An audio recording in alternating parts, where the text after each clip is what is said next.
የፈራሁት ነገር ሳይደርስ አይቀርም። ሀሴት ኪራን ሳታፈቅረው አትቀርም። ራሷን ራሱ ተጠራጥረዋለች።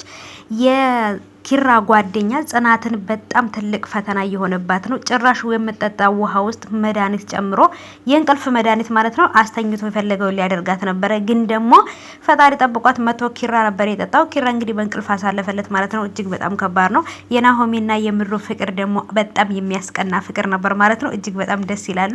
ጽናት አሁን ላይ የወሰነችው ውሳኔ ለራሷ ራሱ ግራ እስከሚያጋባት ድረስ ብዙ ነገሮች እየተምታቱባት ነው። የፈራችውም ነገር ደግሞ ሳይደርስ አይቀርም ማለት ነው። በዛሬው ክፍል እስኪ ያየናቸውን አዳዲስ ነገሮችን በደንብ አድርገን እንፈተፍታለን፣ እናሽቃበጣለን። ማሽቃበጥ ስራችን ነው ማለት ነው። ሰላም ሰላም፣ ውድ የተከበራችሁ የቻናሌ ተከታታዮች እንዴት ናችሁ? ከኔ ጋር ሁሉ ሰላም ነው። ሰላማችሁ ይብዛልኝ ባላችሁበት ውድ ቤተሰቦቼ። ለቻናሌ አዲስ ከሆናችሁ ሰብስክራይብ እያደረጋችሁ ቤተሰቡን ቻናሌ ቀዝቅዟል። ስወዳችሁ ላይክ አድርጉልኝ። ላይክ ስታደርጉት ዩቲዩብ ሼር ያደርገዋል ማለት ነው። ስለዚህ ላይክ አድርጉልኝ ስወዳችሁ ማለት ነው። እና ውዶች እንግዲህ ዛሬ የጽናት ድራማ ተለቆልናል። ይለቀቃል ብያችሁ ነበር። እንግዲህ በተለመደው ሰዓት ተለቋል ማለት ነው። ጽናት በአሁኑ ሰዓት ምን ማድረግ እንዳለባት ግራ ገብቶታል። ግን ደግሞ ኪራ ስጠራሽ አትሰሚኝም ብሎ ወደ ኩሽና ቤት ሲመጣ ፊት ለፊት ያገኘውን ውሃ ግጥም አድርጎ ጠጥቶት ነበረ።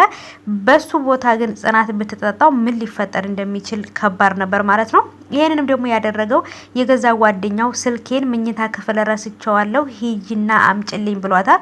እውነትህን ነው እንዴ ብላ ስትጠይቀው ግን አዎ እያዘዝኩሽ ነው ያላት ማለት ነው። ምክንያቱም በቃ ሰራተኛ ከሆናችሁ ገቢ ወጪው ነው የሚያዛችሁ ማለት ነውና እሷም ደግሞ ሰው ስለምታከብር ብቻ ሄዳ ልታመጣለት ስትሄድ ግን ያንን የእንቅልፍ መድኃኒት ውሃ ውስጥ ነበር የጨመረባት። ግን ምን ያህል ክፉ ሰው ቢሆን ነው ልጁ ማለት ነውና የሰው ልጅ በፍቅር ሳይሆን በጉልበት ነው መግዛት የሚፈልገውና በጣም ከባድ አይነት ቦታ ነው ያለችው በአሁኑ ሰዓት ጽናት።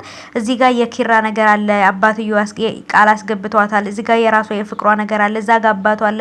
በነገራችን ላይ በሷም ላይ ስፈርድባት ነበር፣ ግን ደግሞ አሁን ላይ በጣም እያሳዘነች ነው ማለት ነው። ምክንያቱም ምን ማድረግ እንዳለባት ግራ ተጋብታለች። ከዚህ ጋር መታ ደግሞ ሀሴት ኪራ ጥሩ ሰው ነው አይደል ብላ ጠይቃታለች። ማለት በአሁኑ ሰዓት ሰራተኛውን እንደዚህ ወዶ አክብሮ የሚኖር ሰው የለም ስትላት በውስጧ የለም ብዙ ነገር ነበረ ማለት የምትፈልገው ግን ደግሞ መናገር አትችልም ማለት ነውና ብቻ የፈራሁት አንድ ነገር እየመጣ ይመስለኛል። እሱም ደግሞ ሀሴት ኪራን ልታፈቅረው ነው ወይንም አፍቅረዋለች ብዬ ነው የማስበው። ስሜቷ ወይንም የምትናገረው ነገር እንዳፈቀረችው እንደወደደችው ነው የሚያሳየው ማለት ነውና ያለው ነገር ትንሽ እጅግ በጣም ከባድ ነው። ጽናትም ራሷን በራሷ ብቻዋን እያወራች የፈራሁት ነገር ደረሰ መሰለኝ ወይንም የፈራሁት ቀን መጣ እያለች ነው። ምክንያቱም ኪራን ከሌላ ሰው ጋር ማየት ደግሞ ለሷ በጣም ከባድ ነው።